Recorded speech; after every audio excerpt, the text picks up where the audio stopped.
Afternoon guys, it's the Wiltshire Rider here and it's a fantastic day. It's towards the sort of end of October and we've got gorgeous sunshine and quite warm weather, so it's really nice.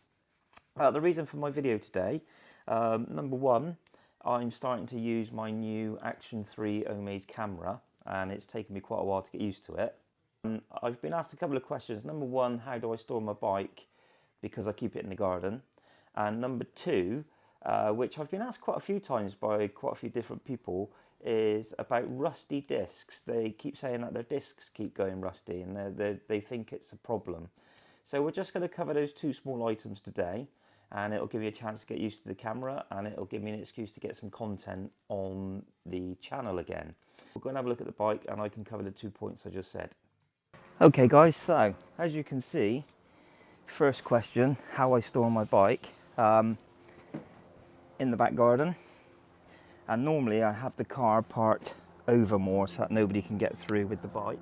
I've got an Oxford bike cover. This is relatively new. My last one deteriorated with the sun and the ice and the rain. They tend to get a bit thin and they start going threadbare and start ripping, so I'm normally replacing these about once a year, and this one was about 25 quid. So what I do is I put the cover on. Takes me about 10 minutes to wrap the bike up in the evening, and when it's raining it's obviously horrible, but it's a good thing to do. Stops the damp getting in the bike, and with the weather getting colder in the evenings it also stops the ice getting into all the electrics. I've had the bike 6 years, and over that time several times through the winter I've had the switchgear freeze up on me. I do spray it with WD-40 now and again, but it still freezes up. So I'm going to take the cover off. It does have a clip on underneath, but you just pull it off, and then underneath you will also see that I have a blanket. But the blanket is brilliant for keeping the ice when the cover gets wet and the bike is wet. I've got no choice but to cover it over. Sometimes I'll try and chamois it off and get some of the water off it, but when it's still raining, when I cover it over, it's obviously very damp.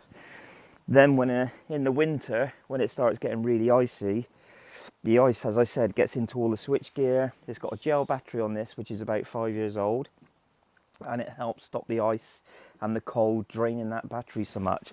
So I just put a nice thick blanket on it. And then also, talking about the battery, I have it on trickle charge. So I've got a trickle charge from the shed plugged in. I'm lucky that I do have a shed and I can run a cable along, and as you can see my battery's fully charged. This cuts in and out. It doesn't constantly charge the battery. It cuts in and out, and when the battery gets below a certain percentage it cuts in and brings it back up again, so it keeps the battery at optimum level. And I use this about 4 times a week, especially in the winter when it's really icy. I still ride up to about -3. If it's snowing I tend not to unless the main roads are clear. So that keeps the battery in tip-top condition, and as I said, I've had the battery for 5 years. This is a big V-Twin 1000, so to start this thing in the cold takes a lot of oomph, so it needs a good battery.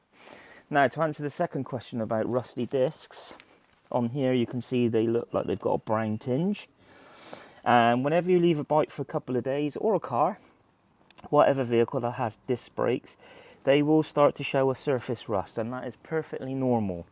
When you use your brakes, these run at a high temperature. So for instance, if you're braking down a hill and you've been, you're going quite fast and you want to brake quite quickly, your brakes suddenly reach a really high temperature and then they cool off really quickly. So there's a lot of friction involved in here, and it is just a plate of steel.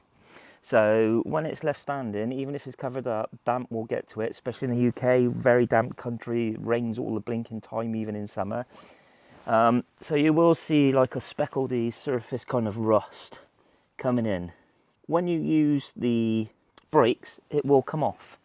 It will rub off with the actual calipers. But what you can do as well is once every couple of months you can get a Brillo pad, you can run around the discs and it'll get any road film off the discs, which will help keep them in tip-top condition and help the pads grab the disc more. Because they do, sometimes you can feel them and they get a little bit slimy. So just run around them with a bit of sandpaper, very fine sandpaper, or as I said, a blow pad. Just give them a rub round and that get rid of that film. Never, ever, ever use any kind of grease or WD-40 or any kind of lubricating agent on discs. Obviously, they're there to stop you. If you lube them up, they're not going to stop you. Anyway, just a short video. One, for me to get used to using this camera. Two, just to cover a couple of questions I do get asked quite frequently. So I hope that helps. As I say, check out my channel. Check out the content. Please leave a like if you do like it. And if you want to see more, subscribe. There should be more videos coming up soon. See you soon, guys.